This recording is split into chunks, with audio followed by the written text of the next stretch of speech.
Hey, hope you've been well. I want to share with you two important things because I think they will help you out in your own life. And the first one is my favorite equation in all of math, and that is that infinity minus 100 is equal to infinity. And it sounds a bit weird, but I'm going to explain to you why. So the backstory for this is I took a class back when I was a computer science major in college called discrete math. And this class covered a bunch of stuff, but it also included proof. So it started off like prove that x plus 10 is greater than x. And you have to like prove it with some like drawn out proof, or that prove that all numbers greater than this number is less than this, stuff like this. Basically, the proofs went like something equals something, prove it. Or it'd be like greater, equal to, or something like that. And one thing that came into this class at the beginning was that if you had infinity on one side of a proof, or one side of an equation, so infinity plus minus blah, blah, blah equals blah, blah, blah, because infinity is such a large number, no matter what number was on that side of the equation, it would cross itself out. So if it was infinity minus 200, infinity. Infinity plus 100, infinity. Infinity plus 10,000, infinity. Infinity plus 1 billion, infinity. Because infinity is ever growing and so large. Now, going back to the equation that I like, the number 100 just seems very big to me. It's quite large. It's the largest denomination of currency we have for the US dollar. If you dropped $100, like it would kind of suck. It's $100, pick it up. It means something. 1,000 is like, yeah, it's more, but 100 just, it rolls off the tongue nice. I think that's because it has the duh at the end, like 100. It kind of just feels like 100, 100. Like it has that nice like verb to like, not a verb. It has that nice just enunciation to it. It's actually funny is that's why we like certain swear words. So like shit, shit, it comes off the tongue nice, like shit. The same way with fuck, fuck, fuck.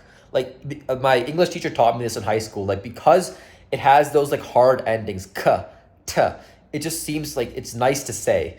So the same thing with 100, maybe not to the same amount, but 100. Like it comes off the tongue nice.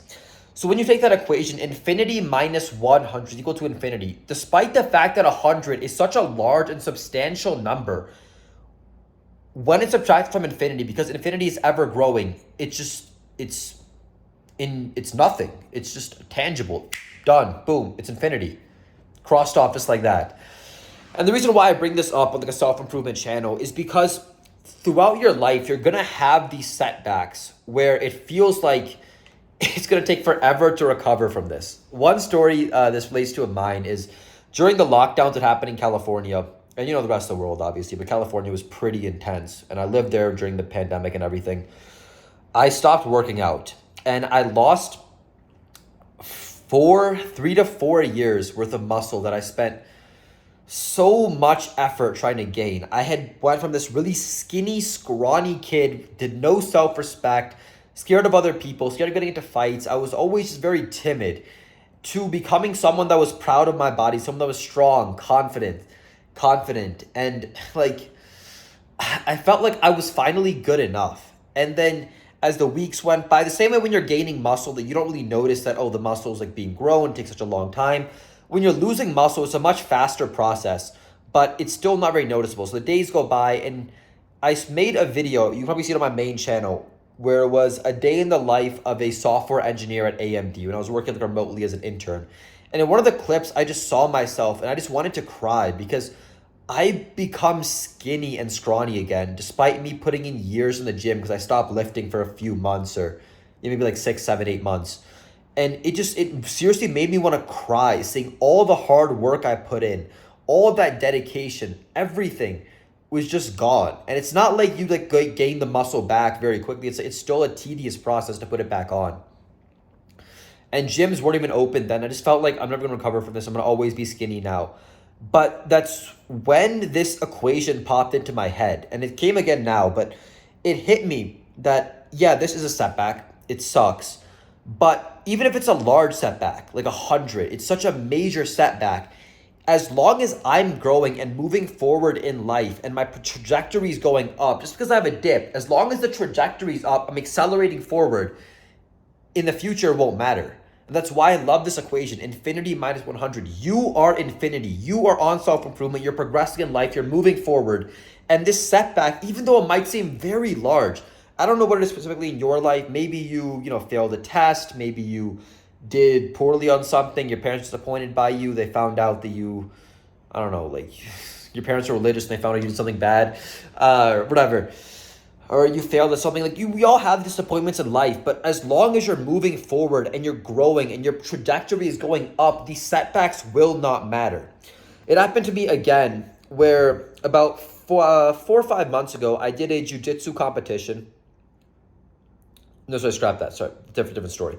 I was at practice for jiu-jitsu, and we were doing jiu-jitsu is basically like a combat sport. Like it's jiu-jitsu. Just look it up. You know what jiu-jitsu is. It's like wrestling, but with chokes and everything.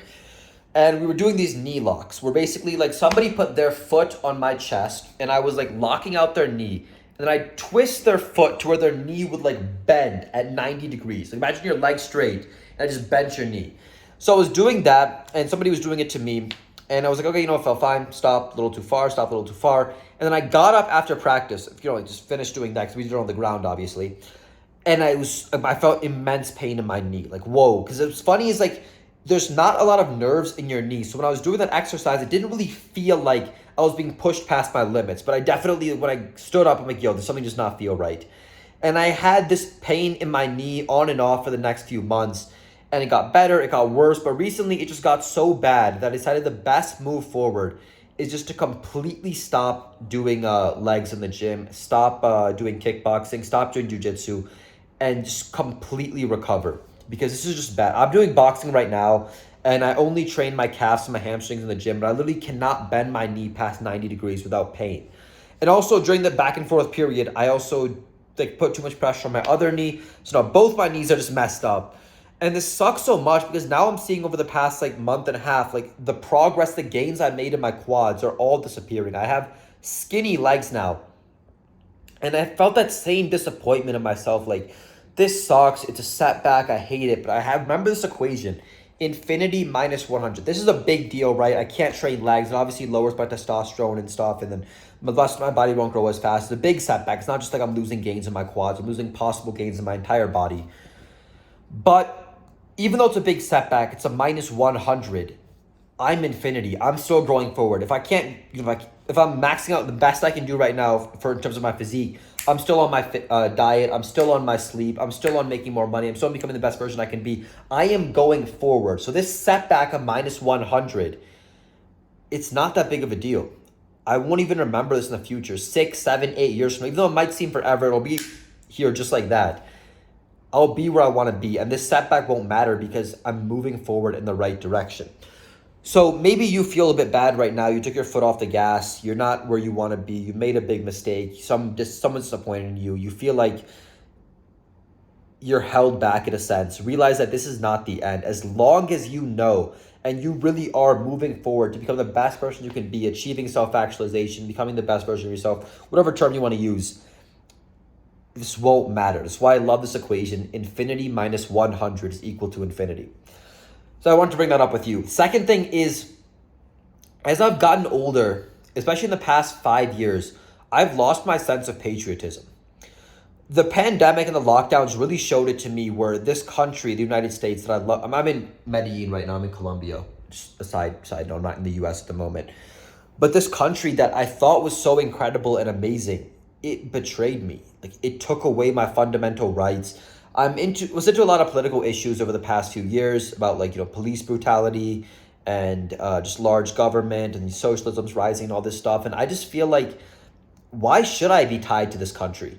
I want to be a loving patriot. I want to love my country, love where I came from, because this country is giving me so many more opportunities than people have in other parts of the world. But I just can't feel that way. And I realize now that, especially the era we live in with the internet, being able to live somewhere else, make money on the internet, make US dollars living in a foreign country, you don't need patriotism anymore. And I hate saying that, but that just is the reality of it, because it's foolish.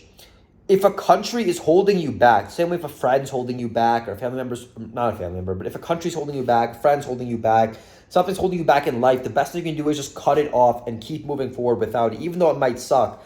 The same thing goes with this country. I would have loved to, live in the US and build an awesome life for myself. But the more and more I see it, I don't see a sustainable future with me living there at the moment. at least not long term. And I'm realizing that's not such a bad thing.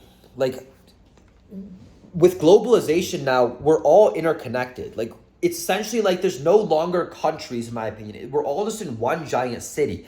You can't sit here and complain about something so stupid like people do, like, oh, gentrification. People are moving into poor neighborhoods and they're because it's pretty in the area and they're outsourcing all the poor people. Like, no, it's the world we live in now. You can't complain about that, but also be getting parts made in China for 3 cents, or getting this fruit from Nicaragua, or just getting, stuff from Africa, and like minerals in Africa to make your iPhones. You can't complain about globalization. We are one giant city in the world now. And it doesn't benefit you to be patriotic. It benefits you to look out for your best interest and the interest of the people that you care about. I stopped caring about American politics, about all that stuff. I stopped watching the news, which is obviously good for you for other reasons. But I want to do what's best for me and best for my family. And if that means that I should be, having a remote job or a remote income where I make US dollars from America, my audience is in America, but I live in a country like Colombia right now, I don't feel bad about it. I don't owe this country anything. I would love to support this country not this country, I mean, like the United States, but I just don't see the appeal to patriotism anymore. It's just almost arrogance that's holding you back. Like, oh no, this is my country. I'm going to be here. I'm going to be here. But if the country's not benefiting you, then why fight for something that doesn't even want to be fought for? If the people in the country are becoming idiots, they're becoming fat, they're becoming lazy, they're becoming losers, then why support that country? Why not just do what's best for you and your family, the people you care about? So so the first thing I mentioned, like the equation, that's something I truly believe, but I'm wrestling with this thought, and I'm more and more turning to the fact that I don't think patriotism is needed in the world that we live in today. Feeling pride in your country, like, oh, I could buy the same product in China or in America, but I'm going to buy the American one, even though it costs 2 times as much. Why? You don't owe this country anything. You don't owe any country anything. If the country benefits you and you take some benefit from it, fine. If you're living there, pay your taxes, fine. But it's just not something that I believe in anymore. Yeah. So anyway, I wanted to share those 2 thoughts with you. I hope it did benefit you in some way. Also, just get them off my head because it helps me formulate my own ideas and thoughts when I speak it to you, wherever you are in the world. Anyway, bro, wishing you the absolute best. Get to work. Get off YouTube. Go do something productive with your life. There's hours left in the day, maybe minutes. You're watching this at night. Go and do something productive. Kill the day. Seize the day. Don't put it to waste. If you want to do something productive, I would recommend... What would I recommend you to do? I would say if you want to just do something new today that'll help benefit you, do tongue twisters. Sounds like super random and out of the blue, but you spend most of your life talking to other people, and chances are you're a bit of a recluse. You just sit on the internet the whole day. You go to class or go to work. You don't really talk much. Tongue twisters are a great way to become more articulate. You sound better over time, and I practice them now because I'm always going to become more articulate and a better speaker on camera for you. So I do tongue twisters twice a day. In the morning and in the evenings. Small little thing, you're just cleaning up around the house, you're doing a little work, you're doing this, doing that, just relaxing a bit, just tongue twisters, 5-6 minutes. Your dictation will improve a lot. The video I'm making right now, because here I'm in Colombia, right? I barely talk at all because most people do not speak English here. This isn't like tourist parts of Mexico. People don't really speak English, so I'm not really talking to a lot of people besides the friends I'm with. I'm not with them all the time. So it helps me to keep my dialect on point. Bit of a tangent. Anyway, I love you. Take care. Whoops. My light went off. Anyway, take care of yourself. Love you, bro.